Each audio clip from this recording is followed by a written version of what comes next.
Chapter 6. Humpty Dumpty. However, the egg only got larger and larger, and more human. When she had come within a few yards of it, she saw that it had eyes, and a nose, and a mouth. And when she had come close to it, she saw clearly that it was Humpty Dumpty himself.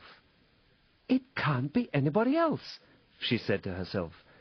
"I'm as certain of it as if his name were written all over his face." It might have been written 100 times easily on that enormous face. Humpty Dumpty was sitting with his legs crossed like a Turk on the top of a high wall. Such a narrow one, Alice quite wondered how he could keep his balance.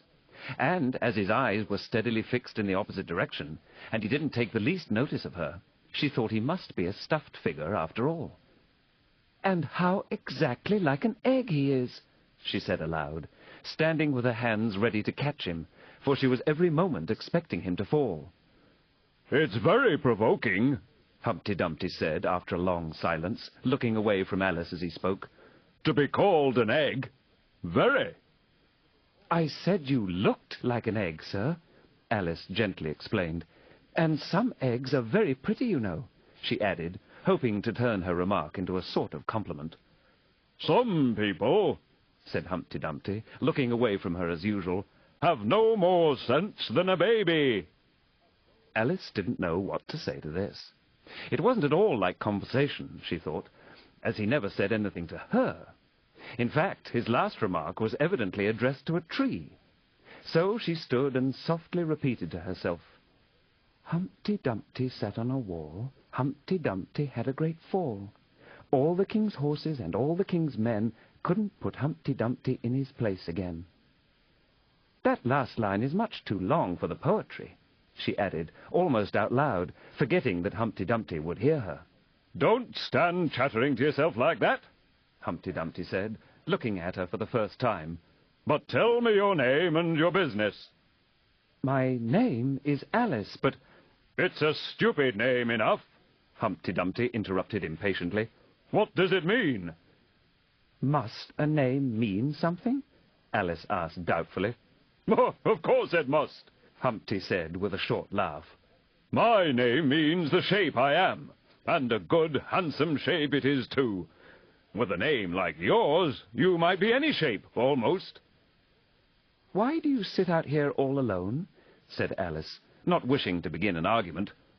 "Why, because there's nobody with me," cried Humpty Dumpty. "Do you think I didn't know the answer to that? Ask another." "Don't you think you'd be safer down on the ground?" Alice went on, not with any idea of making another riddle, but simply in her good-natured anxiety for the queer creature. "That wall is so very narrow." "What tremendously easy riddles you ask," Humpty Dumpty growled out. "Of course I don't think so. Why, if ever I did fall off, which there's no chance of, but if I did—" Here he pursed up his lips and looked so solemn and grand that Alice could hardly help laughing. "If I did fall," he went on, "the king has promised me— you may turn pale if you like. You didn't think I was going to say that, did you? The king has promised me, with his very own mouth, to send all his horses and all his men," Alice interrupted, rather unwisely. "Now I declare that's too bad," Humpty Dumpty cried, breaking into a sudden passion. "You've been listening at doors, and behind trees, and down chimneys, or you couldn't have known it." "I haven't indeed," Alice said very gently. "It's in a book." "Ah, well, they may write such things in a book," Humpty Dumpty said in a calmer tone. "That's what you call a history of England, that is. Now, take a good look at me.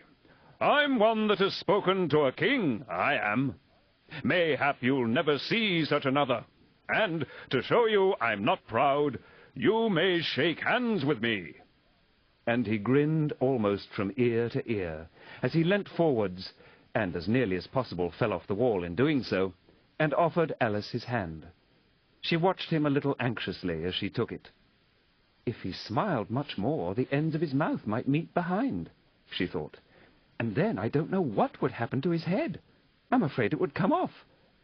Yes, all his horses and all his men, Humpty Dumpty went on. They'd pick me up again in a minute, they would. However, this conversation is going on a little too fast. Let's go back to the last remark but one. I'm afraid I can't quite remember it, Alice said very politely. In that case, we start afresh, said Humpty Dumpty. And it's my turn to choose a subject. He talks about it just as if it was a game, thought Alice. So here's a question for you. How old did you say you were? Alice made a short calculation and said, 7 years and 6 months. Wrong! Humpty Dumpty exclaimed triumphantly. You never said a word like it. I thought you meant, how old are you? Alice explained. If I'd meant that, I'd have said it, said Humpty Dumpty. Alice didn't want to begin another argument, so she said nothing. 7 years and 6 months, Humpty Dumpty repeated thoughtfully. An uncomfortable sort of age. Now, if you asked my advice, I'd have said, leave off at 7. But it's too late now. I never ask advice about growing, Alice said indignantly. Too proud? The other inquired. Alice felt even more indignant at this suggestion. I mean, she said, that one can't help growing older. One can't, perhaps, said Humpty Dumpty, but 2 can. With proper assistance, you might have left off at 7. What a beautiful belt you've got on, Alice suddenly remarked. They had had quite enough of the subject of age, she thought, and if they really were to take turns in choosing subjects, it was her turn now. At least, she corrected herself on second thoughts, a beautiful cravat, I should have said. No, a belt, I mean.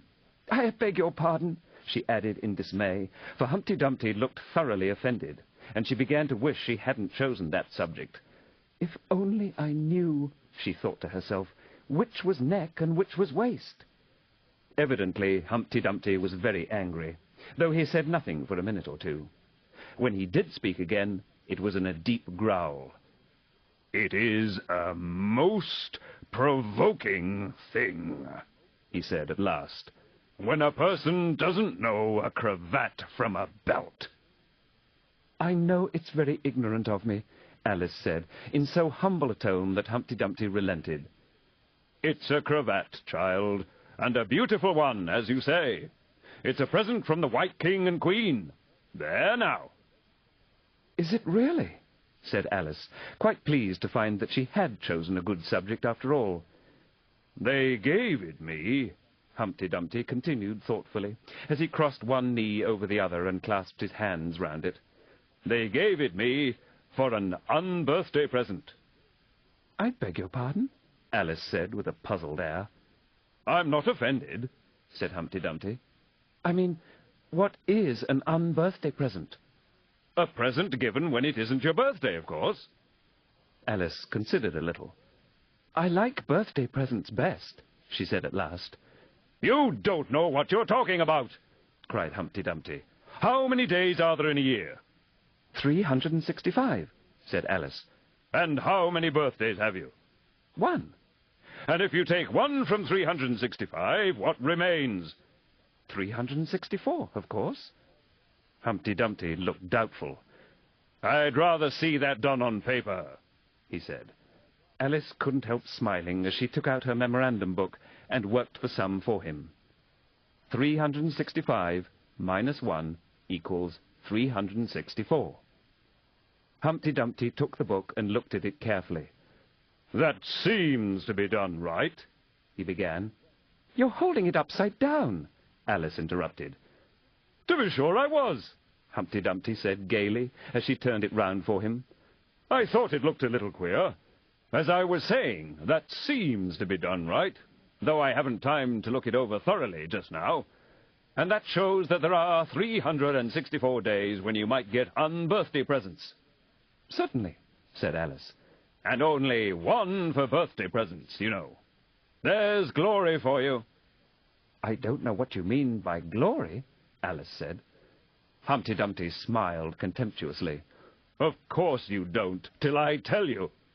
I meant, there's a nice knock-down argument for you. But glory doesn't mean a nice knock-down argument, Alice objected. When I use a word, Humpty Dumpty said, in rather a scornful tone, it means just what I choose it to mean, neither more nor less. The question is, said Alice, whether you can make words mean so many different things. The question is, said Humpty Dumpty, which is to be master? That's all. Alice was too much puzzled to say anything.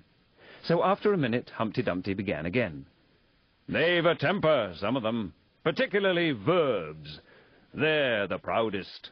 Adjectives you can do anything with, but not verbs. However, I can manage the whole lot of them.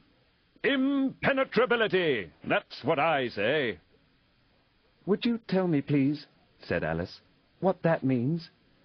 Now you talk like a reasonable child, said Humpty Dumpty, looking very much pleased. I meant by impenetrability that we've had enough of that subject, and it would be just as well if you'd mentioned what you mean to do next, as I suppose you don't mean to stop here all the rest of your life. That's a great deal to make one word mean, Alice said in a thoughtful tone. When I make a word do a lot of work like that, said Humpty Dumpty, I always pay it extra. Oh, said Alice. She was too much puzzled to make any other remark. Ah, you should see him come round me of a Saturday night, Humpty Dumpty went on, wagging his head gravely from side to side. For to get their wages, you know. Alice didn't venture to ask what he paid them with, so you see I can't tell you. You seem very clever at explaining words, sir, said Alice. Would you kindly tell me the meaning of the poem called Jabberwocky? Let's hear it, said Humpty Dumpty. I can explain all the poems that ever were invented, and a good many that haven't been invented just yet. This sounded very hopeful, so Alice repeated the first verse. "'Twas brillig and the slithy toves did gyre and gimble in the wabe. All mimsy were the borogoves, and the mome raths outgrabe." That's enough to begin with, Humpty Dumpty interrupted. There are plenty of hard words there. Brillig means 4 o'clock in the afternoon, the time when you begin broiling things for dinner. "That'll do very well," said Alice. "And slithy?" Well, slithy means lithe and slimy. Lithe is the same as active. You see, it's like a portmanteau. There are 2 meanings packed up into one word. "I see it now," Alice remarked thoughtfully. "And what are toves?" Well, toves are something like badgers.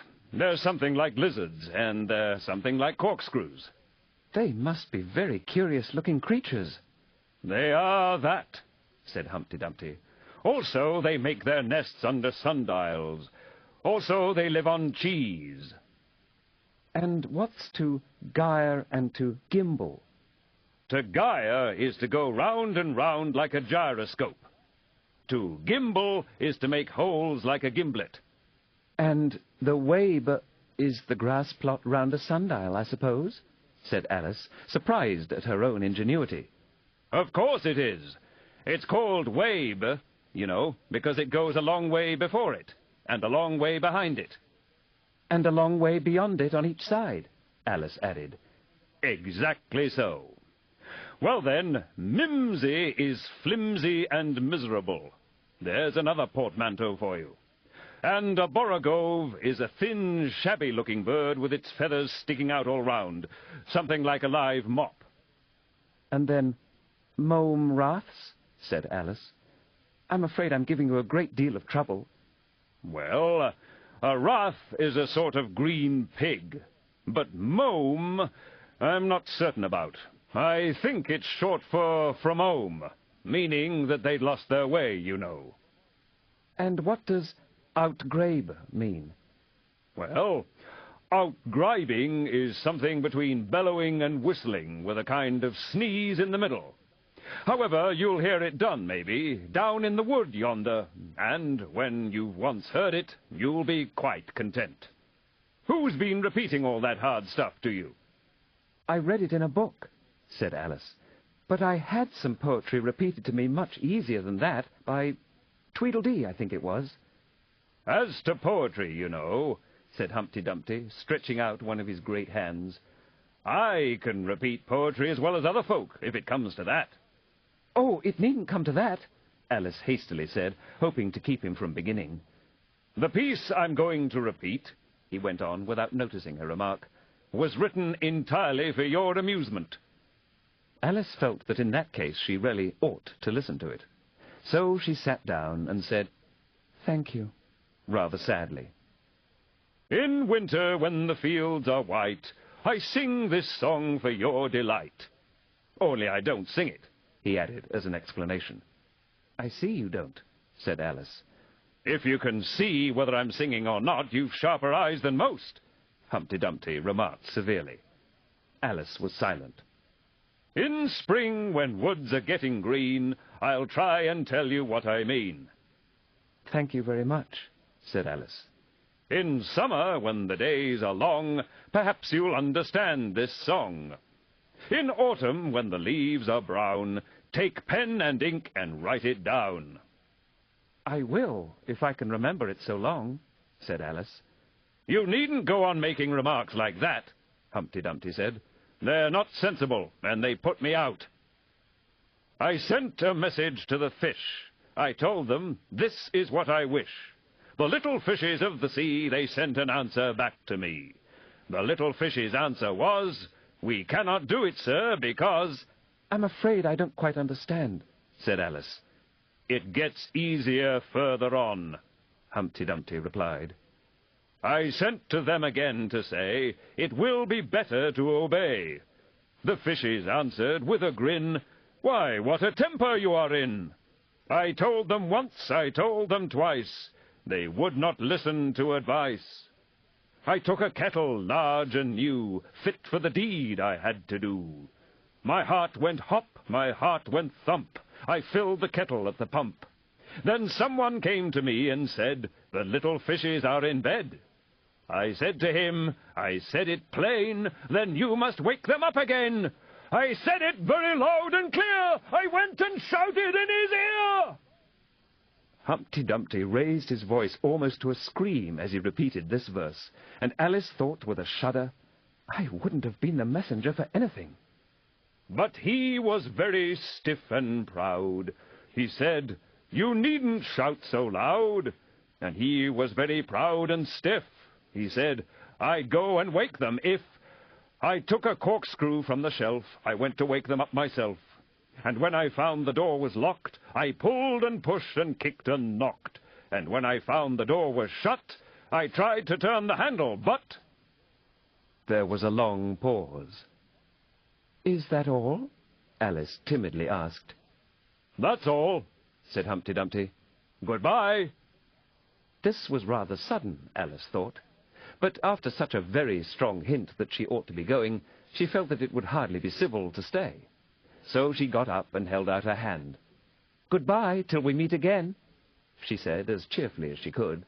I shouldn't know you again if we did meet, Humpty Dumpty replied in a discontented tone, giving her one of his fingers to shake. You're so exactly like other people. The face is what one goes by generally, Alice remarked in a thoughtful tone. That's just what I complain of, said Humpty Dumpty. Your face is the same as everybody has. The two eyes, so, marking their places in the air with his thumb. Nose in the middle, mouth under. It's always the same. Now, if you had the two eyes on the same side of the nose, for instance, or the mouth at the top, that would be some help. But it wouldn't look nice, Alice objected. But Humpty Dumpty only shut his eyes and said, Wait till you've tried. Alice waited a minute to see if he would speak again, but as he never opened his eyes or took any further notice of her, she said, Goodbye, once more, and getting no answer to this, she quietly walked away. But she couldn't help saying to herself as she went, Of all the unsatisfactory... She repeated this aloud, as it was a great comfort to have such a long word to say. "Of all the unsatisfactory people I ever met—" She never finished the sentence, for at this moment a heavy crash shook the forest from end to end. Chapter 7. The Lion and the Unicorn. The next moment, soldiers came running through the wood, at first in 2s and 3s, then 10s or 20 together, and at last in such crowds that they seemed to fill the whole forest. Alice got behind a tree for fear of being run over, and watched them go by. She thought that in all her life she had never seen soldiers so uncertain on their feet. They were always tripping over something or other, and whenever one went down, several more always fell over him, so that the ground was soon covered with little heaps of men. Then came the horses. Having 4 feet, these managed rather better than the foot soldiers, but even they stumbled now and then, and it seemed to be a regular rule that whenever a horse stumbled, the rider fell off instantly. The confusion got worse every moment, and Alice was very glad to get out of the wood into an open place, where she found the White King seated on the ground, busily writing in his memorandum book. "I've sent them all!" the king cried in a tone of delight on seeing Alice. "Did you happen to meet any soldiers, my dear, as you came through the wood?" "Yes, I did," said Alice. "Several thousand, I should think." 4,207. That's the exact number, the king said, referring to his book. "I couldn't send all the horses, you know, because 2 of them are wanted in the game. And I haven't sent the 2 messengers either. They're both gone to the town.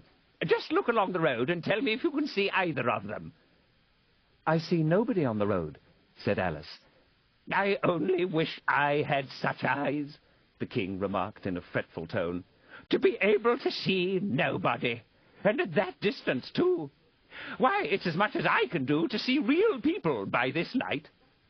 All this was lost on Alice, who was still looking intently along the road, shading her eyes with one hand.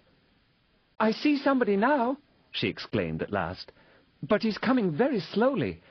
And what curious attitudes he goes into." For the messenger kept skipping up and down, and wriggling like an eel as he came along, with his great hands spread out like fans on each side. "Not at all," said the king. "He's an Anglo-Saxon messenger, and those are Anglo-Saxon attitudes. He only does them when he's happy. His name is Haya." "I love my love with an H," Alice couldn't help beginning, "because he is happy. I hate him with an H because he is hideous. I fed him with ham sandwiches and hay. His name is Haya, and he lives—" "He lives on the hill," the king remarked simply, without the least idea that he was joining in the game, while Alice was still hesitating for the name of a town beginning with H. "The other messenger's called Hatter. I must have 2, you know, to come and go. 1 to come and 1 to go." "I beg your pardon," said Alice. "It isn't respectable to beg," said the king. "I only meant that I didn't understand," said Alice. "Why 1 to come and 1 to go?" "Don't I tell you?" the king repeated impatiently. "I must have 2 to fetch and carry. 1 to fetch and 1 to carry." At this moment the messenger arrived. He was far too much out of breath to say a word, and could only wave his hands about and make the most fearful faces at the poor king. "This young lady loves you with an H," the king said, introducing Alice in the hope of turning off the messenger's attention from himself. But it was of no use. The Anglo-Saxon attitudes only got more extraordinary every moment, while the great eyes rolled wildly from side to side. "You alarm me," said the king. "I feel faint. Give me a ham sandwich." On which the messenger, to Alice's great amusement, opened a bag that hung round his neck and handed a sandwich to the king, who devoured it greedily. "Another sandwich," said the king. "There's nothing but hay left now," the messenger said, peeping into the bag. "Hay, then," the king murmured in a faint whisper. Alice was glad to see that it revived him a good deal. "There's nothing like eating hay when you're faint," he remarked to her as he munched away. "I should think throwing cold water over you would be better," Alice suggested. "Or some sal volatile." "I didn't say there was nothing better," the king replied. "I said there was nothing like it." which Alice did not venture to deny. Who did you pass on the road? The king went on, holding out his hand to the messenger for some more hay. Nobody, said the messenger. Quite right, said the king.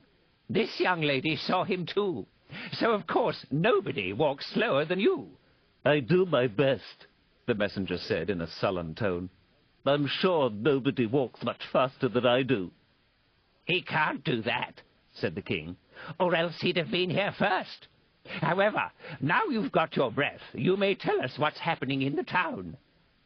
I'll whisper it, said the messenger, putting his hands to his mouth in the shape of a trumpet and stooping so as to get close to the king's ear.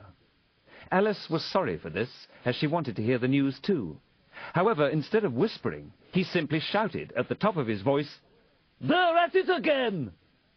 "Do you call that a whisper?" cried the poor king, jumping up and shaking himself. "If you do such a thing again, I'll have you buttered. It went through and through my head like an earthquake." It would have to be a very tiny earthquake, thought Alice. Who are at it again? She ventured to ask. "Why, the lion and the unicorn, of course," said the king. "Fighting for the crown?" "Yes, to be sure," said the king. "And the best of the joke is that it's my crown all the while. Let's run and see them." And they trotted off, Alice repeating to herself as she ran the words of the old song. The lion and the unicorn were fighting for the crown. The lion beat the unicorn all round the town. Some gave them white bread, some gave them brown. Some gave them plum cake and drummed them out of town. "Does the one that wins get the crown?" she asked, as well as she could, for the run was putting her quite out of breath. "Dear me, no," said the king. "What an idea!" "Would you be good enough," Alice panted out after running a little further, "to stop a minute, just to get one's breath again?" "I'm good enough," the king said. "Only I'm not strong enough. You see, a minute goes by so fearfully quick. You might as well try to stop a bandersnatch." Alice had no more breath for talking, so they trotted on in silence till they came into sight of a great crowd, in the middle of which the lion and unicorn were fighting.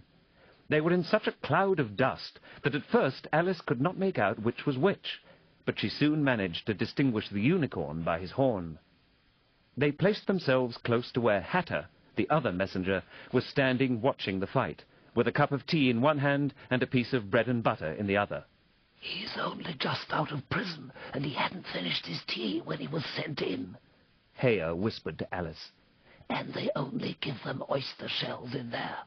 So you see, he's very hungry and thirsty." "How are you, dear child?" he went on, putting his arm affectionately round Hatter's neck. Hatter looked round and nodded, and went on with his bread and butter. "Were you happy in prison, dear child?" said Haya. Hatter looked round once more, and this time a tear or two trickled down his cheek, but not a word would he say. "Speak, can't you?" Haya cried impatiently, but Hatter only munched away and drank some more tea. "Speak, won't you?" cried the king. "How are they getting on with the fight?" Hatter made a desperate effort and swallowed a large piece of bread and butter. "They're getting on very well," he said in a choking voice. "Each of them has been down about 87 times. "Then I suppose they'll soon bring the white bread and the brown," Alice ventured to remark. "It's waiting for 'em now," said Hatter. "This is a bit of it as I'm eating." There was a pause in the fight just then, and the lion and the unicorn sat down, panting, while the king called out, 10 minutes allowed for refreshments." Haya and Hatter set to work at once, carrying round trays of white and brown bread. Alice took a piece to taste, but it was very dry. "I don't think they'll fight any more today," the king said to Hatter. "Go and order the drums to begin." And Hatter went bounding away like a grasshopper. For a minute or two, Alice stood silent, watching him. Suddenly she brightened up. "Look, look!" she cried, pointing eagerly. "There's the White Queen running across the country. She came flying out of the wood over yonder. How fast those queens can run!" "There's some enemy after her, no doubt," the king said, without even looking round. That wood's full of them. But aren't you going to run and help her? Alice asked, very much surprised at his taking it so quietly. No use, said the king. She runs so fearfully quick. You might as well try to catch a bandersnatch. But I'll make a memorandum about her if you like. She's a dear good creature, he repeated softly to himself as he opened his memorandum book. Do you spell creature with a double E? At this moment, the unicorn sauntered by them with his hands in his pockets. I had the best of it this time, he said to the king, just glancing at him as he passed. A little, the king replied rather nervously. You shouldn't have run him through with your horn, you know. You didn't hurt him, the unicorn said carelessly, and he was going on when his eye happened to fall upon Alice. He turned round instantly and stood for some time looking at her with an air of the deepest disgust. What is this? he said at last. This is a child, Heya replied eagerly, coming in front of Alice to introduce her and spreading out both his hands towards her in an Anglo-Saxon attitude. We only found it today. It's as large as life and twice as natural. I always thought they were fabulous monsters, said the unicorn.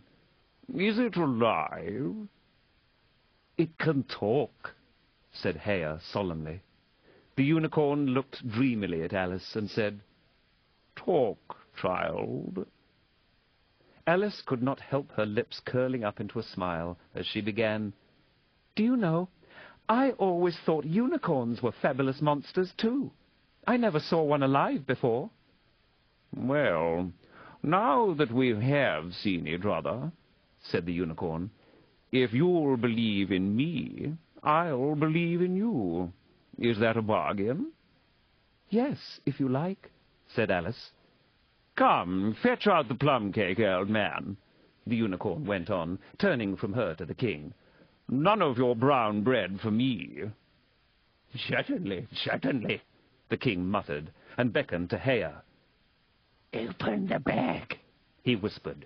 Quick, not that one. That's full of hay.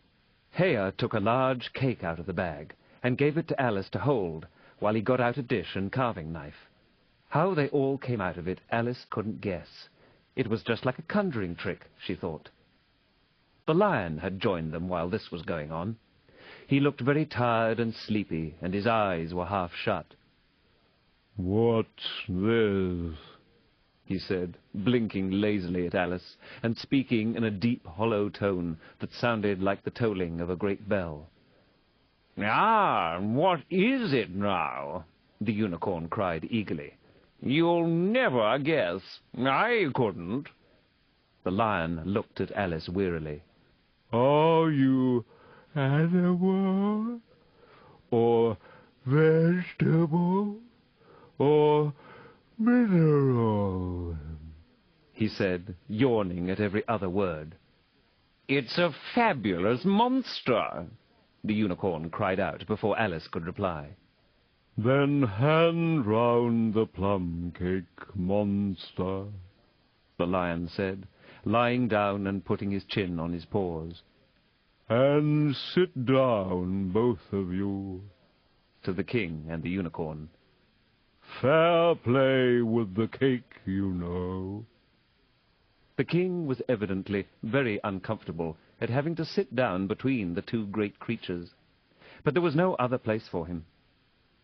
What a fight we might have for the crown now, the unicorn said, looking slyly up at the crown, which the poor king was nearly shaking off his head, he trembled so much. I should win easy, said the lion. I'm not so sure of that, said the unicorn. Why, I beat you all round the town, you chicken, the lion replied angrily, half getting up as he spoke. Here the king interrupted to prevent the quarrel going on. He was very nervous, and his voice quite quivered. All round the town? he said. That's a good long way. Did you go by the old bridge or the marketplace? You get the best view by the old bridge. I'm sure I don't know, the lion growled out as he lay down again. There was too much dust to see anything. What a time the monster is cutting up that cake. Alice had seated herself on the bank of a little brook, with the great dish on her knees, and was sawing away diligently with the knife. "It's very provoking," she said in reply to the lion. She was getting quite used to being called the monster.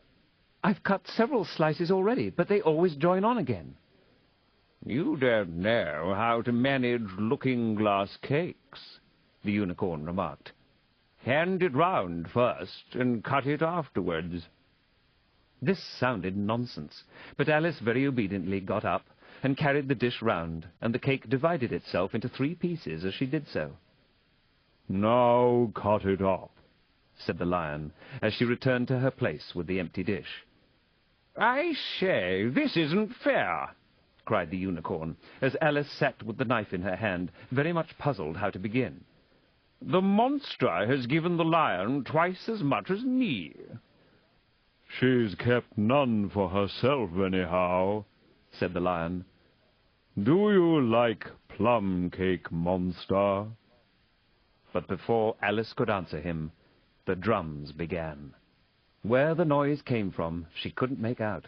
The air seemed full of it, and it rang through and through her head till she felt quite deafened. She started to her feet and sprang across the little brook in her terror, and had just time to see the lion and the unicorn rise to their feet with angry looks at being interrupted in their feast, before she dropped to her knees and put her hands over her ears, vainly trying to shut out the dreadful uproar. "If that doesn't drum them out of town," she thought to herself, "nothing ever will." Chapter 8. It's My Own Invention. After a while, the noise seemed gradually to die away, till all was dead silence, and Alice lifted up her head in some alarm. There was no one to be seen, and her first thought was that she must have been dreaming about the lion and the unicorn and those queer Anglo-Saxon messengers. However, there was the great dish still lying at her feet, on which she had tried to cut the plum cake. "So I wasn't dreaming after all," she said to herself, unless we're all part of the same dream. Only I do hope it's my dream and not the Red King's. I don't like belonging to another person's dream," she went on in a rather complaining tone. "I've a great mind to go and wake him and see what happens." At this moment, her thoughts were interrupted by a loud shouting of, "Ahoy! Ahoy! Check!" And a knight, dressed in crimson armor, came galloping down upon her, brandishing a great club. Just as he reached her, the horse stopped suddenly. "You're my prisoner!" the knight cried, as he tumbled off his horse. Startled as she was, Alice was more frightened for him than for herself at the moment, and watched him with some anxiety as he mounted again. As soon as he was comfortably in the saddle, he began once more. "You're my—" But here another voice broke in. "Ahoy! Ahoy! Check!" And Alice looked round in some surprise for the new enemy. This time it was a white knight. He drew up at Alice's side and tumbled off his horse just as the red knight had done. Then he got on again, and the two knights sat and looked at each other for some time without speaking. Alice looked from one to the other in some bewilderment. "She's my prisoner, you know," the red knight said at last. "Yes, but then I came and rescued her," the white knight replied. "Well, we must fight for her then," said the red knight, as he took up his helmet, which hung from the saddle and was something the shape of a horse's head, and put it on. "You will observe the rules of battle, of course," the white knight remarked, putting on his helmet too. "I always do," said the red knight, and they began banging away at each other with such fury that Alice got behind a tree to be out of the way of the blows. "I wonder now what the rules of battle are," she said to herself, as she watched the fight, timidly peeping out from her hiding-place. "One rule seems to be that if one knight hits the other, he knocks him off his horse, and if he misses, he tumbles off himself. And another rule seems to be that they hold their clubs with their arms, as if they were Punch and Judy. What a noise they make when they tumble, just like a whole set of fire-irons falling into the fender. And how quiet the horses are! They let them get on and off them just as if they were tables." Another rule of battle that Alice had not noticed seemed to be that they always fell on their heads, and the battle ended with their both falling off in this way, side by side. When they got up again, they shook hands, and then the Red Knight mounted and galloped off. "It was a glorious victory, wasn't it?" said the White Knight as he came up panting. "I don't know," Alice said doubtfully. "I don't want to be anybody's prisoner. I want to be a queen." "So you will when you've crossed the next brook," said the White Knight.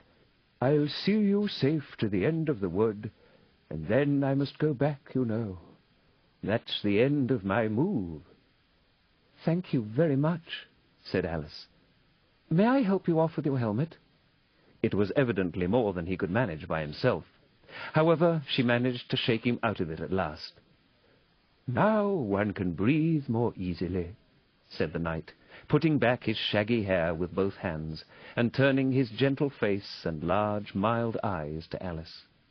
She thought she had never seen such a strange-looking soldier in all her life.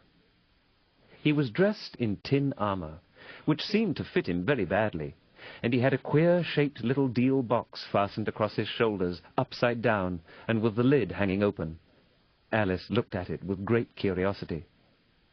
"I see you're admiring my little box," the knight said in a friendly tone. "It's my own invention, to keep clothes and sandwiches in. You see, I carry it upside down so that the rain can't get in." "But the things can get out," Alice gently remarked. "Do you know the lid's open?" "I didn't know it," the knight said, a shade of vexation passing over his face. "Then all the things must have fallen out, and the box is no use without them." He unfastened it as he spoke, and was just going to throw it into the bushes when a sudden thought seemed to strike him, and he hung it carefully on a tree. "Can you guess why I did that?" he said to Alice. Alice shook her head. "In hopes some bees may make a nest in it. Then I should get the honey." "But you've got a beehive, or something like one, fastened to the saddle," said Alice. "Yes, it's a very good beehive," the knight said in a discontented tone. "One of the best kind, but not a single bee has come near it yet. And the other thing is a mouse-trap. I suppose the mice keep the bees out, or the bees keep the mice out. I don't know which." "I was wondering what the mouse-trap was for," said Alice. "It isn't very likely there would be any mice on the horse's back." "Not very likely, perhaps," said the knight. "But if they do come, I don't choose to have them running all about. You see," he went on after a pause, "it's as well to be provided for everything. That's the reason the horse has all those anklets round his feet." "But what are they for?" Alice asked, in a tone of great curiosity. "To guard against the bites of sharks," the knight replied. "It's an invention of my own. And now help me on. I'll go with you to the end of the wood." "What's that dish for?" "It's meant for plum cake," said Alice. "We'd better take that with us," the knight said. "It'll come in handy if we find any plum cake. Help me to get it into this bag." This took a long time to manage, though Alice held the bag open very carefully, because the knight was so very awkward in putting in the dish. The first 2 or 3 times that he tried, he fell in himself instead. "It's rather a tight fit, you see," he said, as they got it in at last. "There are so many candlesticks in the bag." And he hung it to the saddle, which was already loaded with bunches of carrots and firearms and many other things. "I hope you've got your hair well fastened on," he continued, as they set off. "Only in the usual way," Alice said, smiling. "That's hardly enough," he said anxiously. "You see, the wind is so very strong here. It's as strong as soup." "Have you invented a plan for keeping the hair from being blown off?" Alice inquired. "Not yet," said the knight. But I've got a plan for keeping it from falling off. I should like to hear it very much. First, you take an upright stick, said the knight. Then you make your hair creep up it like a fruit tree. Now the reason hair falls off is because it hangs down. Things never fall upwards, you know. It's a plan of my own invention. You may try it if you like. It didn't sound a comfortable plan, Alice thought, and for a few minutes she walked on in silence, puzzling over the idea, and every now and then stopping to help the poor knight, who certainly was not a good rider. Whenever the horse stopped, which it did very often, he fell off in front, and whenever it went on again, which he generally did rather suddenly, he fell off behind. Otherwise he kept on pretty well, except that he had a habit of now and then falling off sideways, and as he generally did this on the side on which Alice was walking, she soon found that it was the best plan not to walk quite close to the horse. "I'm afraid you've not had much practice in riding," she ventured to say, as she was helping him up from his 5th tumble. The knight looked very much surprised, and a little offended at the remark. "What makes you say that?" he asked, as he scrambled back into the saddle, keeping hold of Alice's hair with one hand to save himself from falling over on the other side. "Because people don't fall off quite so often when they've had much practice." "I've had plenty of practice," the knight said very gravely. "Plenty of practice." Alice could think of nothing better to say than, "Indeed?" But she said it as heartily as she could. They went on a little way in silence after this, the knight with his eyes shut, muttering to himself, and Alice watching anxiously for the next tumble.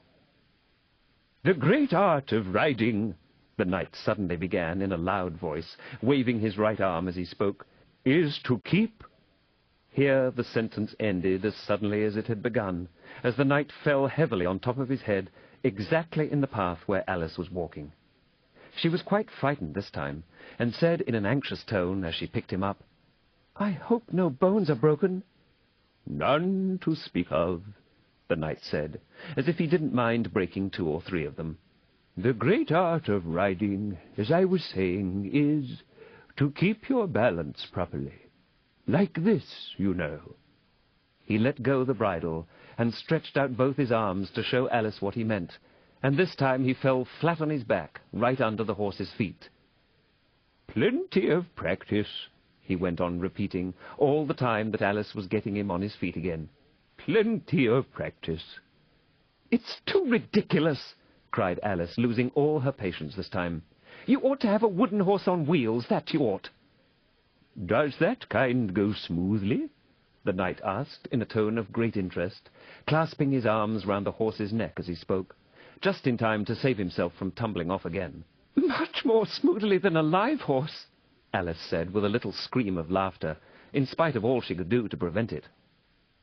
"I'll get one," the knight said thoughtfully to himself. "1 or 2, several." There was a short silence after this, and then the knight went on again. "I'm a great hand at inventing things. Now, I dare say you noticed the last time you picked me up that I was looking rather thoughtful?" "You were a little grave," said Alice. "Well, just then I was inventing a new way of getting over a gate. Would you like to hear it?" "Very much indeed," Alice said politely. "I'll tell you how I came to think of it," said the knight. "You see, I said to myself, the only difficulty is with the feet. The head is high enough already. Now, first I put my head on the top of the gate. Then the head's high enough. Then I stand on my head. Then the feet are high enough, you see. Then I'm over, you see." "Yes, I suppose you'd be over when that was done," Alice said thoughtfully. "But don't you think it would be rather hard?" "I haven't tried it yet," the knight said gravely, "so I can't tell for certain, but I'm afraid it would be a little hard." He looked so vexed at the idea that Alice changed the subject hastily. "What a curious helmet you've got," she said cheerfully. "Is that your invention, too?" The knight looked down proudly at his helmet, which hung from the saddle. "Yes," he said, "but I've invented a better one than that, like a sugar loaf. When I used to wear it, if I fell off the horse, it always touched the ground directly. So I had a very little way to fall, you see. But there was the danger of falling into it, to be sure. That happened to me once, and the worst of it was, before I could get out again, the other white knight came and put it on. He thought it was his own helmet." The knight looked so solemn about it that Alice did not dare to laugh. "I'm afraid you must have hurt him," she said in a trembling voice, "being on the top of his head." "I had to kick him, of course," the knight said, very seriously. "And then he took the helmet off again. But it took hours and hours to get me out. I was as fast as lightning, you know." "But that's a different kind of fastness," Alice objected. The knight shook his head. "It was all kinds of fastness with me, I can assure you," he said. He raised his hands in some excitement as he said this, and indignantly rolled out of the saddle and fell headlong into a deep ditch. Alice ran to the side of the ditch to look for him. She was rather startled by the fall, as for some time he had kept on very well, and she was afraid that he really was hurt this time. However, though she could see nothing but the soles of his feet, she was much relieved to hear that he was talking on in his usual tone.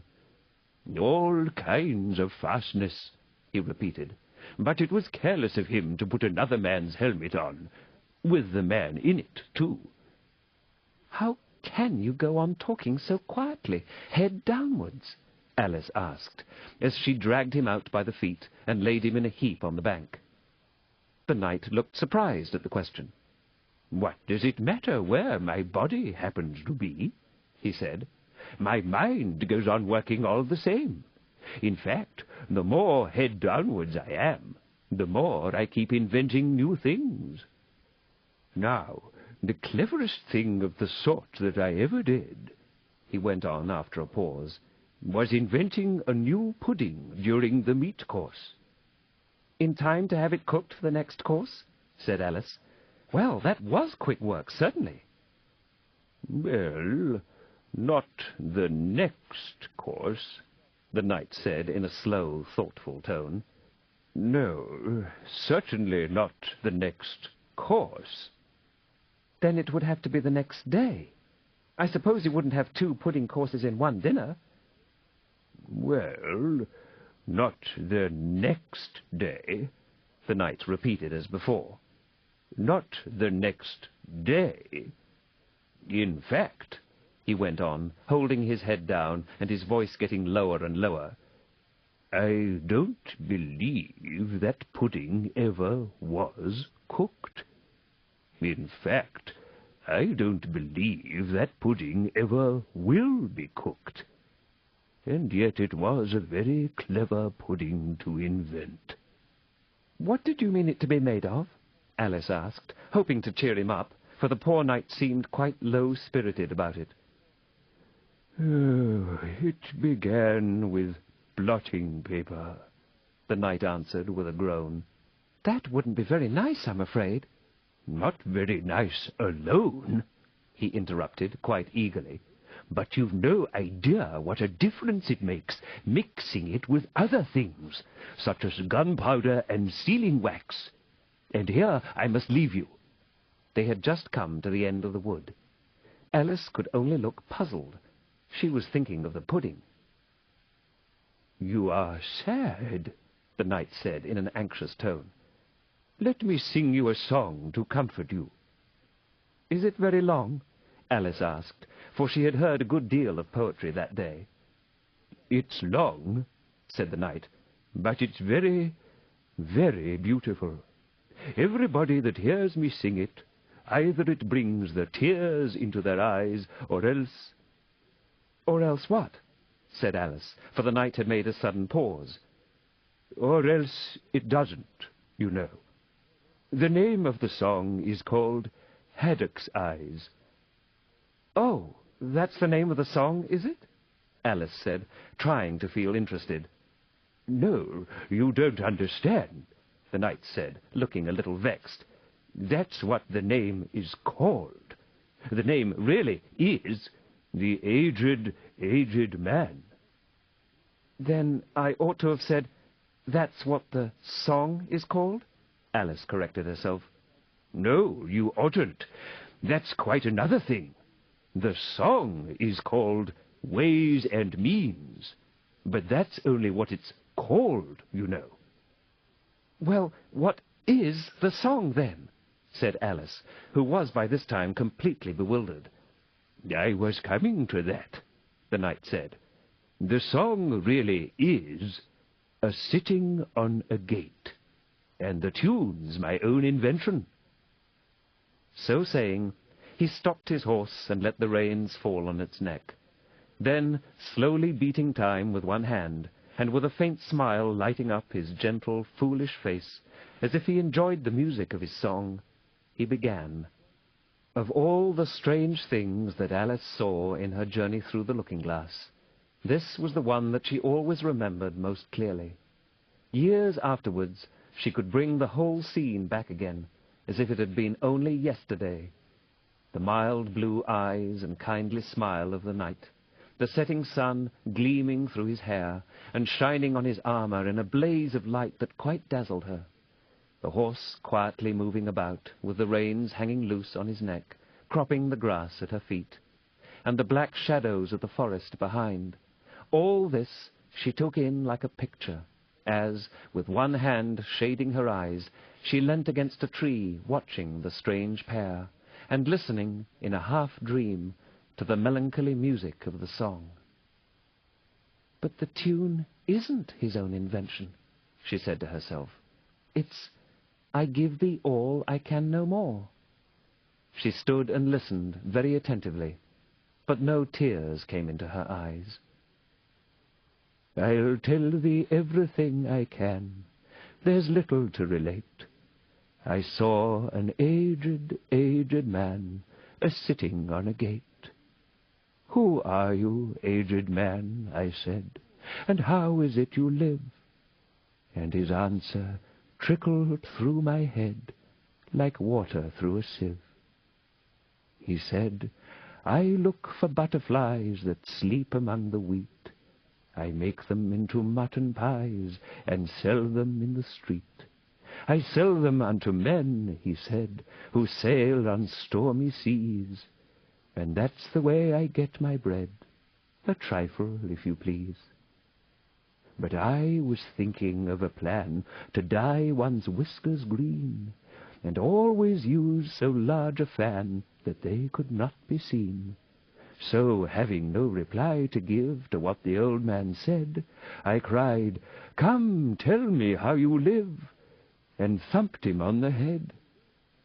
His accents mild took up the tale. He said, 'I go my ways, and when I find a mountain rill, I set it in a blaze, and thence they make a stuff they call Rowland's Macassar oil. Yet twopence halfpenny is all they give me for my toil. But I was thinking of a way to feed oneself on batter, and so go on from day to day, getting a little fatter.' I shook him well from side to side, until his face was blue. 'Come, tell me how you live,' I cried, 'and what it is you do.' He said, 'I hunt for haddocks' eyes among the heather bright, and work them into waistcoat buttons in the silent night. And these I do not sell for gold, or coin of silvery shine, but for a copper halfpenny, and that will purchase 9. I sometimes dig for buttered rolls, or set limed twigs for crabs. I sometimes search the grassy knolls for wheels of handsome cabs. And that's the way,' he gave a wink, 'by which I get my wealth, and very gladly will I drink your honour's noble health.' I heard him then, for I had just completed my design to keep the Menai Bridge from rust by boiling it in wine. I thanked him much for telling me the way he got his wealth, but chiefly for his wish that he might drink my noble health. And now, if e'er by chance I put my fingers into glue, or madly squeeze a right-hand foot into a left-hand shoe, or if I drop upon my toe a very heavy weight, I weep, for it reminds me so of that old man I used to know, whose look was mild, whose speech was slow, whose hair was whiter than the snow, whose face was very like a crow, with eyes like cinders all aglow, who seemed distracted with his woe, who rocked his body to and fro, and muttered mumblingly and low, as if his mouth were full of dough, who snorted like a buffalo, that summer evening long ago, a-sitting on a gate. As the knight sang the last words of the ballad, he gathered up the reins and turned his horse's head along the road by which they had come. "You've only a few yards to go," he said, "down the hill and over that little brook, and then you'll be a queen. But you'll stay and see me off first?" he added, as Alice turned with an eager look in the direction to which he pointed. "I shan't be long. You'll wait and wave your handkerchief when I get to that turn in the road. I think it'll encourage me, you see." "Of course I'll wait," said Alice, "and thank you very much for coming so far, and for the song. I liked it very much." "I hope so," the knight said doubtfully. "But you didn't cry so much as I thought you would." So they shook hands, and then the knight rode slowly away into the forest. "It won't take long to see him off, I expect," Alice said to herself, as she stood watching him. "There he goes, right on his head as usual. However, he gets on again pretty easily. That comes of having so many things hung round the horse." So she went on talking to herself, as she watched the horse walking leisurely along the road, and the knight tumbling off, first on one side and then on the other. After the fourth or fifth tumble, he reached the turn, and then she waved her handkerchief to him, and waited till he was out of sight. "I hope it encouraged him," she said, as she turned to run down the hill. "And now for the last brook, and to be a queen! How grand it sounds!" A very few steps brought her to the edge of the brook. "The 8th square at last!" she cried, as she bounded across and threw herself down to rest on a lawn as soft as moss, with little flower beds dotted about it here and there. "Oh, how glad I am to get here! And what is this on my head?" she exclaimed in a tone of dismay, as she put her hands up to something very heavy that fitted tight all round her head. "But how can it have got there without my knowing it?" she said to herself, as she lifted it off and set it on her lap to make out what it could possibly be. It was a golden crown. Chapter 9. Queen Alice. "Well, this is grand," said Alice. "I never expected I should be a queen so soon." "And I'll tell you what it is, your Majesty," she went on, in a severe tone. She was always rather fond of scolding herself. "It'll never do for you to be lolling about on the grass like that. Queens have to be dignified, you know." So she got up and walked about, rather stiffly just at first, as she was afraid that the crown might come off. But she comforted herself with the thought that there was nobody to see her. "And if I really am a queen," she said, as she sat down again, "I shall be able to manage it quite well in time." Everything was happening so oddly that she didn't feel a bit surprised at finding the Red Queen and the White Queen sitting close to her, one on each side. She would have liked very much to ask them how they came there, but she feared it would not be quite civil. However, there would be no harm, she thought, in asking if the game was over. "Please, would you tell me—" she began, looking timidly at the Red Queen. "Speak when you're spoken to," the Queen sharply interrupted her. "But if everybody obeyed that rule," said Alice, who was always ready for a little argument. "And if you only spoke when you were spoken to, and the other person always waited for you to begin, you see, nobody would ever say anything, so that—" "Ridiculous!" cried the Queen. "Why, don't you see, child—" Here she broke off with a frown, and after thinking for a minute, suddenly changed the subject of the conversation. "What do you mean by, if you really are a queen? What right have you to call yourself so? You can't be a queen, you know, till you've passed the proper examination, and the sooner we begin it, the better." "I only said, if," poor Alice pleaded in a piteous tone. The two queens looked at each other, and the Red Queen remarked with a little shudder, "She says she only said, if. But she said a great deal more than that." The White Queen moaned, wringing her hands. "Oh, ever so much more than that." "So you did, you know," the Red Queen said to Alice. "Always speak the truth. Think before you speak, and write it down afterwards." "I'm sure I didn't mean—" Alice was beginning, but the Red Queen interrupted her impatiently. "That's just what I complain of. You should have meant. What do you suppose is the use of a child without any meaning? Even a joke should have some meaning, and a child's more important than a joke, I hope. You couldn't deny that if you tried with both hands." "I don't deny things with my hands," Alice objected. "Nobody said you did," said the Red Queen. "I said you couldn't if you tried." "She's in that state of mind," said the White Queen, "that she wants to deny something, only she doesn't know what to deny."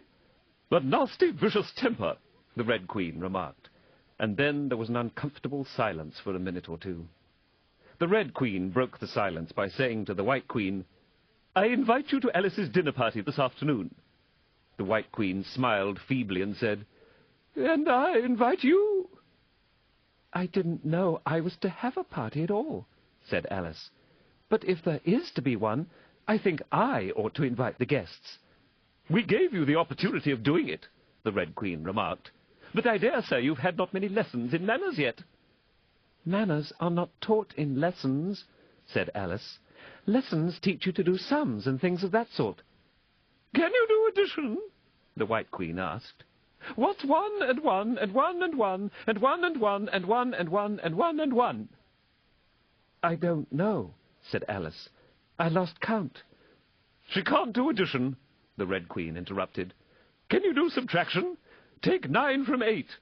9 from 8 I can't, you know," Alice replied very readily. "But—" "She can't do subtraction," said the White Queen. "Can you do division? Divide a loaf by a knife. What's the answer to that?" "I suppose—" Alice was beginning, but the Red Queen answered for her. "Bread and butter, of course. Try another subtraction sum. Take a bone from a dog. What remains?" Alice considered. "The bone wouldn't remain, of course, if I took it, and the dog wouldn't remain. It would come to bite me, and I'm sure I shouldn't remain." "Then you think nothing would remain?" said the Red Queen. "I think that's the answer." "Wrong, as usual," said the Red Queen. "The dog's temper would remain." "But I don't see how—" "Why, look here!" the Red Queen cried. "The dog would lose its temper, wouldn't it?" "Perhaps it would," Alice replied cautiously. "Then if the dog went away, its temper would remain," the Queen exclaimed triumphantly. Alice said, as gravely as she could, "They might go different ways." But she couldn't help thinking to herself, "What dreadful nonsense we are talking." "She can't do sums a bit," the Queen said together with great emphasis. "Can you do sums?" Alice said, turning suddenly on the White Queen, for she didn't like being found fault with so much. The Queen gasped and shut her eyes. "I can do addition," she said, "if you give me time, but I can't do subtraction under any circumstances." "Of course you know your ABC," said the Red Queen. "To be sure I do," said Alice. "So do I," the White Queen whispered. "We'll often say it over together, dear. And I'll tell you a secret. I can read words of one letter. Isn't that grand? However, don't be discouraged. You'll come to it in time." Here the Red Queen began again. "Can you answer useful questions?" she said. "How is bread made?" "I know that," Alice cried eagerly. "You take some flour—" "Where do you pick the flour?" the White Queen asked. In a garden or in the hedges?" "Well, it isn't picked at all," Alice explained. "It's ground." "How many acres of ground?" said the White Queen. "You mustn't leave out so many things." "Fan her head," the Red Queen anxiously interrupted. "She'll be feverish after so much thinking." So they set to work and fanned her with bunches of leaves, till she had to beg them to leave off. It blew her hair about so. "She's all right again now," said the Red Queen. "Do you know languages? What's the French for fiddle-de-dee?" "Fiddle-de-dee is not English," Alice replied gravely. "Whoever said it was?" said the Red Queen. Alice thought she saw a way out of the difficulty this time. "If you'll tell me what language fiddle-de-dee is, I'll tell you the French for it," she exclaimed triumphantly. But the Red Queen drew herself up rather stiffly and said, "Queens never make bargains." "I wish queens never asked questions," Alice thought to herself. "Don't let's quarrel," the White Queen said in an anxious tone. "What is the cause of lightning?" "The cause of lightning," Alice said very decidedly, for she felt quite certain about this, "is the thunder." No, she hastily corrected herself. "I meant the other way." "It's too late to correct it," said the Red Queen. "When you've once said a thing, that fixes it, and you must take the consequences." "Which reminds me," the White Queen said, looking down and nervously clasping and unclasping her hands, "we had such a thunderstorm last Tuesday. I mean, one of the last set of Tuesdays, you know." Alice was puzzled. "In our country," she remarked, "there's only one day at a time." The Red Queen said, "That's a poor, thin way of doing things. Now here, we mostly have days and nights 2 or 3 at a time, and sometimes in the winter we take as many as 5 nights together, for warmth, you know." "Are 5 nights warmer than 1 night, then?" Alice ventured to ask. 5 times as warm, of course." "But they should be 5 times as cold, by the same rule." "Just so," cried the Red Queen. 5 times as warm and 5 times as cold, just as I'm 5 times as rich as you are and 5 times as clever." Alice sighed and gave it up. "It's exactly like a riddle with no answer," she thought. "Humpty Dumpty saw it too," the White Queen went on in a low voice, more as if she were talking to herself. "He came to the door with a corkscrew in his hand." "What did he want?" said the Red Queen. "He said he would come in," the White Queen went on, "because he was looking for a hippopotamus. Now, as it happened, there wasn't such a thing in the house that morning." "Is there generally?" Alice asked in an astonished tone. "Well, only on Thursdays," said the Queen. "I know what he came for," said Alice. "He wanted to punish the fish because—" Here the White Queen began again. "It was such a thunderstorm, you can't think." "She never could, you know," said the Red Queen. "And part of the roof came off, and ever so much thunder got in, and it went rolling round the room in great lumps, and knocking over the tables and things, till I was so frightened I couldn't remember my own name." Alice thought to herself, "I never should try to remember my name in the middle of an accident. Where would be the use of it?" But she did not say this aloud, for fear of hurting the poor Queen's feelings. "Your Majesty must excuse her," the Red Queen said to Alice, taking one of the White Queen's hands in her own and gently stroking it. "She means well, but she can't help saying foolish things as a general rule." The White Queen looked timidly at Alice, who felt she ought to say something kind, but really couldn't think of anything at the moment. "She never was really well brought up," the Red Queen went on, "but it's amazing how good-tempered she is. Pat her on the head and see how pleased she'll be." But this was more than Alice had courage to do. "A little kindness, and putting her hair in papers, would do wonders with her." The White Queen gave a deep sigh, and laid her head on Alice's shoulder. "I am so sleepy," she moaned. "She's tired, poor thing," said the Red Queen. "Smooth her hair, lend her your nightcap, and sing her a soothing lullaby." "I haven't got a nightcap with me," said Alice, as she tried to obey the first direction, "and I don't know any soothing lullabies." "I must do it myself, then," said the Red Queen, and she began. Hush, my lady, in Alice's lap. Till the feast's ready, we've time for a nap. When the feast's over, we'll go to the ball. Red Queen and White Queen and Alice and all. And now you know the words, she added, as she put her head down on Alice's other shoulder. Just sing it through to me. I'm getting sleepy too. In another moment, both queens were fast asleep and snoring loud. What am I to do? Exclaimed Alice, looking about in great perplexity, as first one round head and then the other rolled down from her shoulder and lay like a heavy lump in her lap. I don't think it ever happened before that anyone had to take care of two queens asleep at once. No, not in all the history of England. It couldn't, you know, because there never was more than one queen at a time. Do wake up, you heavy things, she went on in an impatient tone, but there was no answer but a gentle snoring. The snoring got more distinct every minute and sounded more like a tune. At last she could even make out words, and she listened so eagerly that when the two great heads suddenly vanished from her lap, she hardly missed them. She was standing before an arched doorway, over which were the words Queen Alice in large letters, and on each side of the arch there was a bell handle. One was marked Visitor's Bell and the other Servant's Bell. I'll wait till the song's over, thought Alice, and then I'll ring Which bell must I ring? She went on, very much puzzled by the names. I'm not a visitor, and I'm not a servant. There ought to be one marked Queen, you know.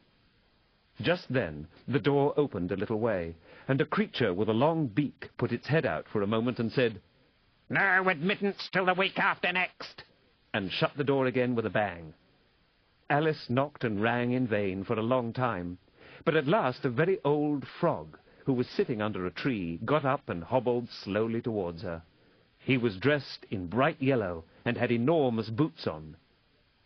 What is it now? The frog said in a deep, hoarse whisper. Alice turned round, ready to find fault with anybody. Where's the servant whose business it is to answer the door? She began angrily. Which door? Said the frog.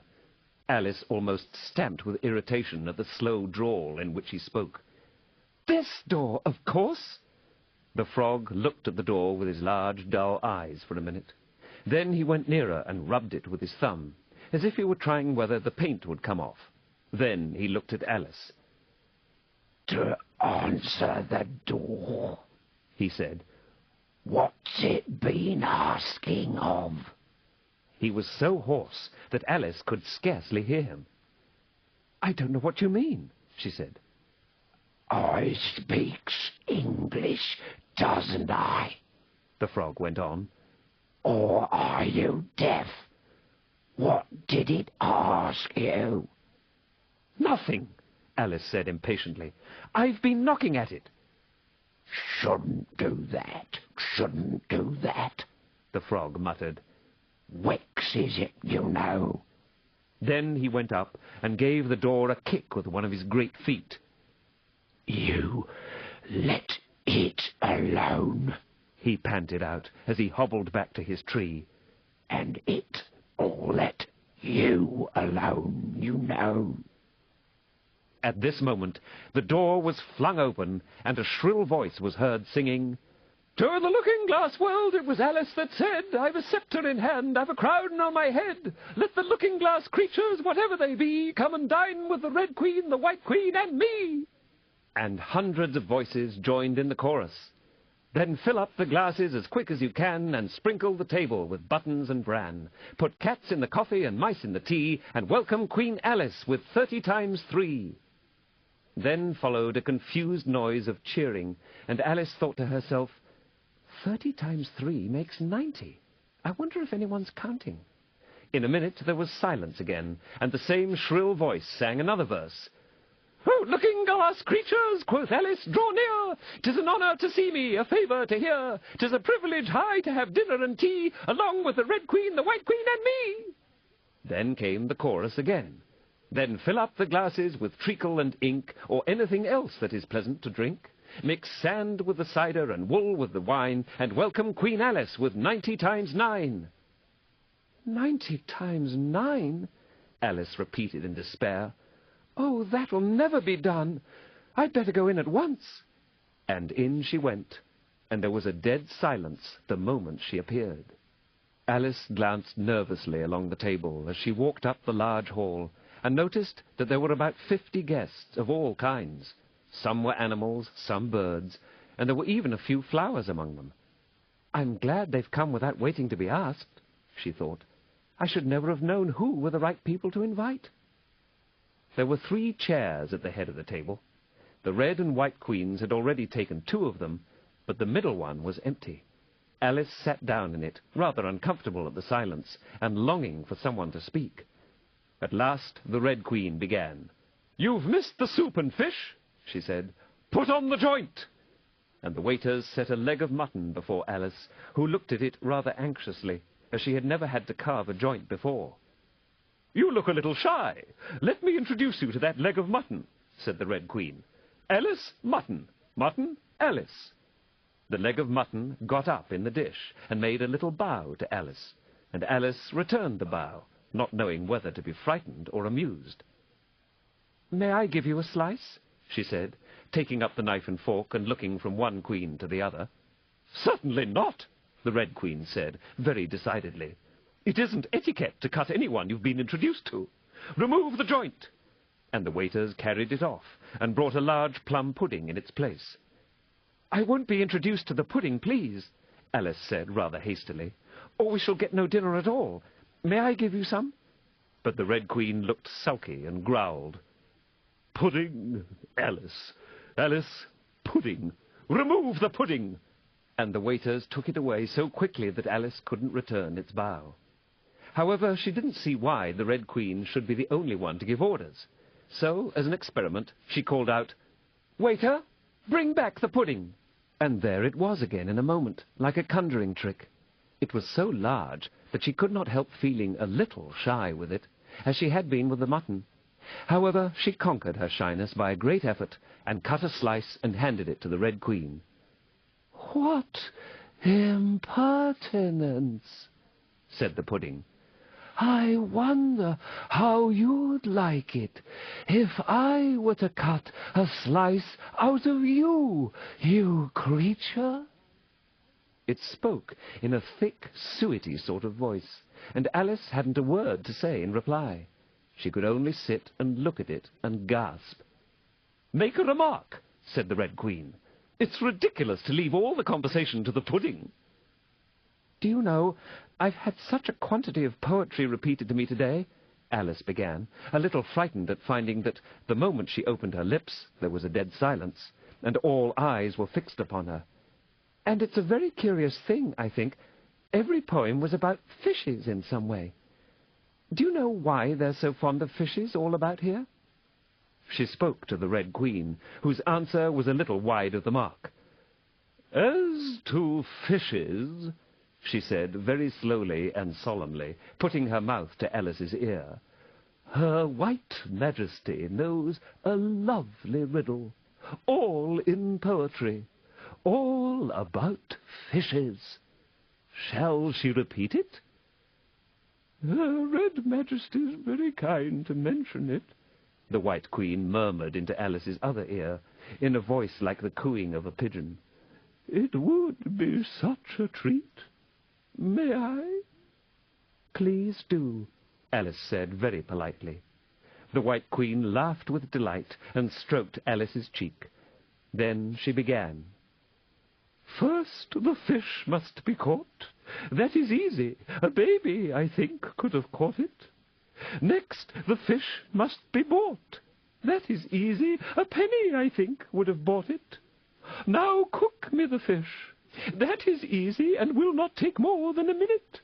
Let it lie in a dish. That is easy, because it already is in it.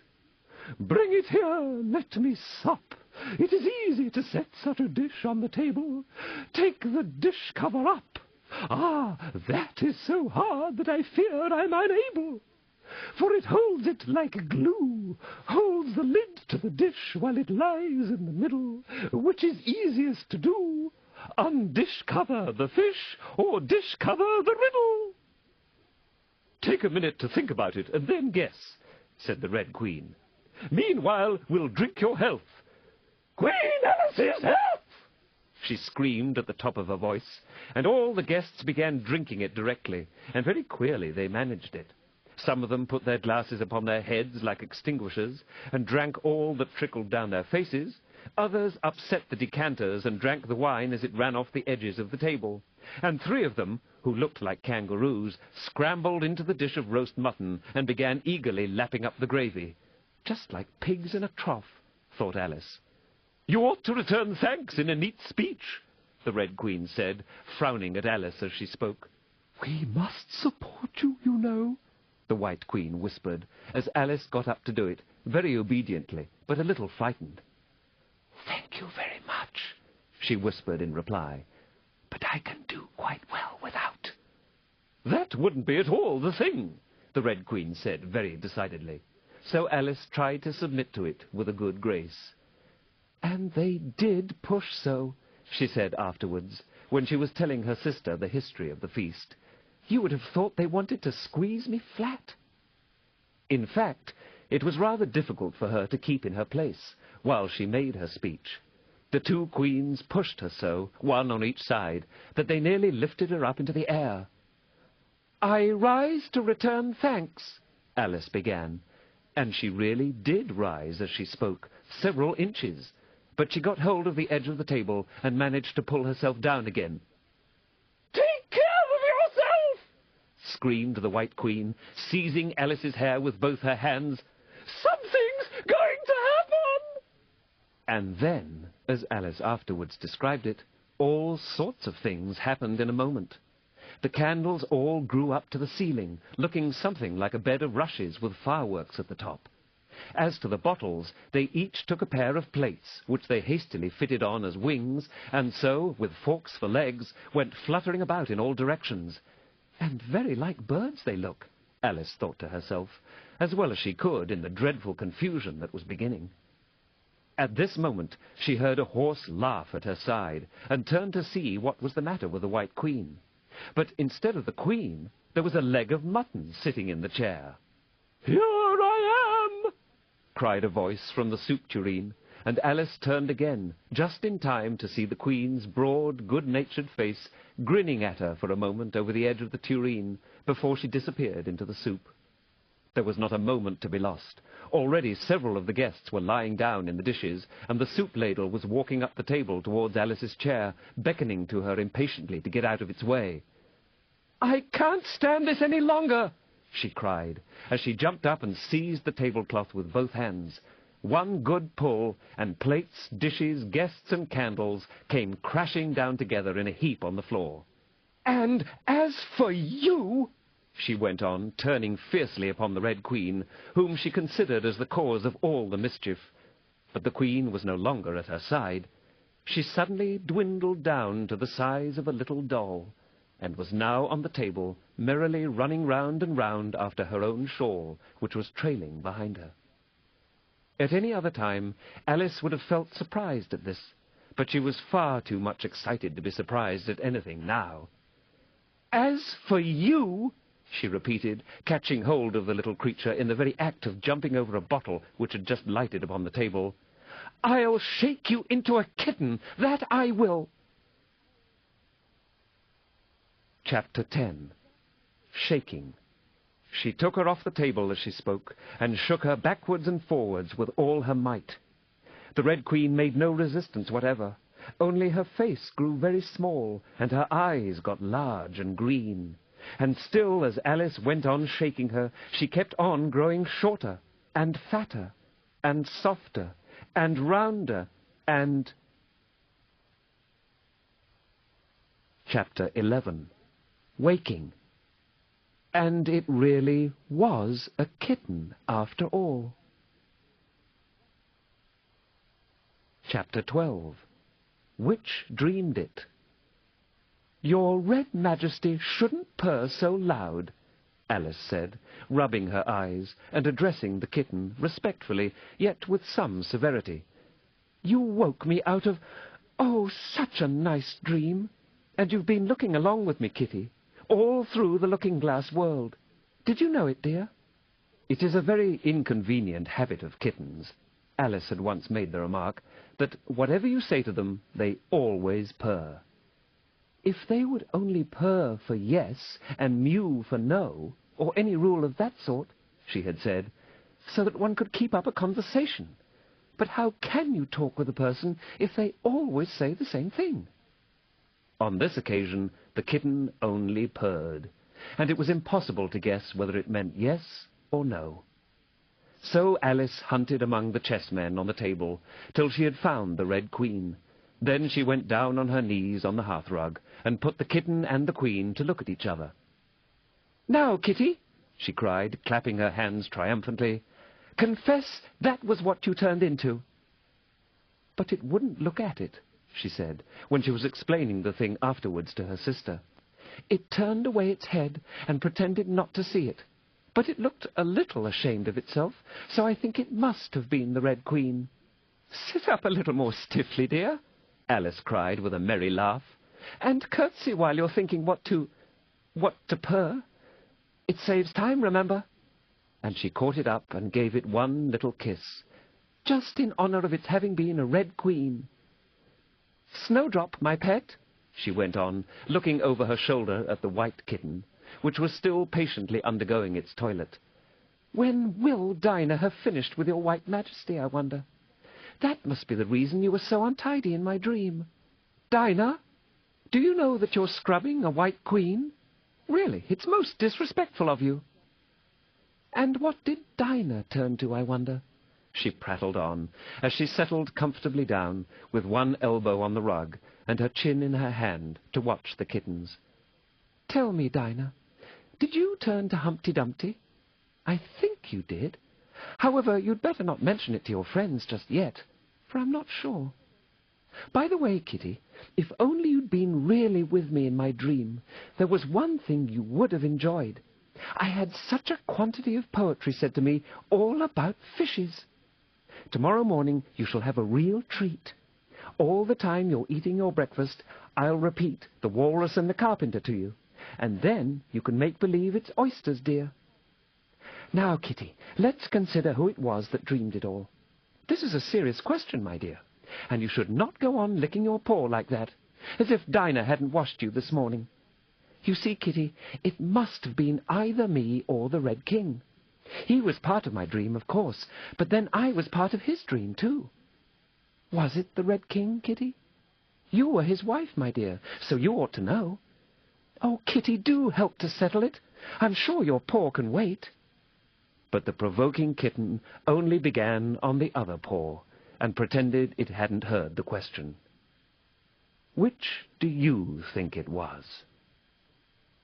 A boat beneath a sunny sky, lingering onward dreamily, in an evening of July. Children three that nestle near, eager eye and willing ear, pleased a simple tale to hear. Long has paled that sunny sky, echoes fade and memories die, autumn frosts have slain July. Still she haunts me, phantom-wise, Alice moving under skies never seen by waking eyes. Children yet, the tale to hear, eager eye and willing ear, lovingly shall nestle near.